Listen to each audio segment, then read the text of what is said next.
While the big three French automakers Renault, Citroën, and Peugeot abandoned the Canadian market decades ago, at this year's Paris Motor Show, they came out with a bunch of concepts and production vehicles that are worth a look.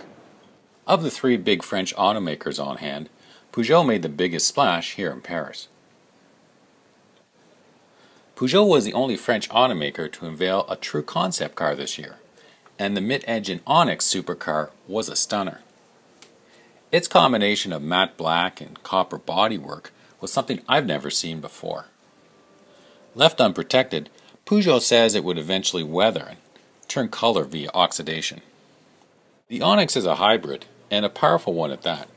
A 3.7-liter gas 8-cylinder delivers 600 horsepower, while a battery-operated electric system adds 80 more.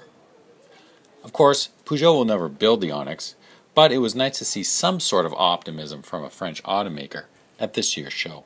Next was Peugeot's 2008 concept, a thinly disguised version of a subcompact crossover coming next year.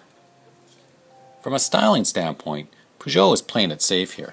The 2008's looks are definitely generic, but at least the crossover's 1.2-liter 3-cylinder gas engine with direct injection and turbocharging is cutting edge. First seen at this year's Geneva show, Peugeot also unveiled 3 more examples of its new 208 Mini Cooper rival.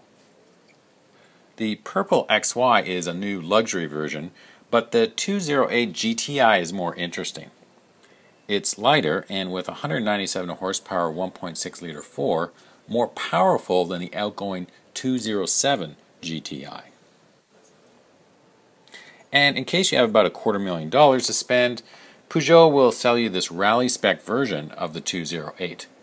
Called the R5, it gets a 280 horsepower version of the GTI's 1.6, 4-wheel drive, and unique bodywork. Peugeot's sister brand, Citroën, had less of a presence at this year's Paris Motor Show. All I could find of any interest was the C4L, a personality-free compact sedan. It's been designed for markets like China, Russia, and Brazil, and thankfully not Canada. Only slightly more interesting was the Renault stand. With virtually no concepts on hand, the French automaker decided to flood the floor with its new 4th generation Clio subcompact hatch.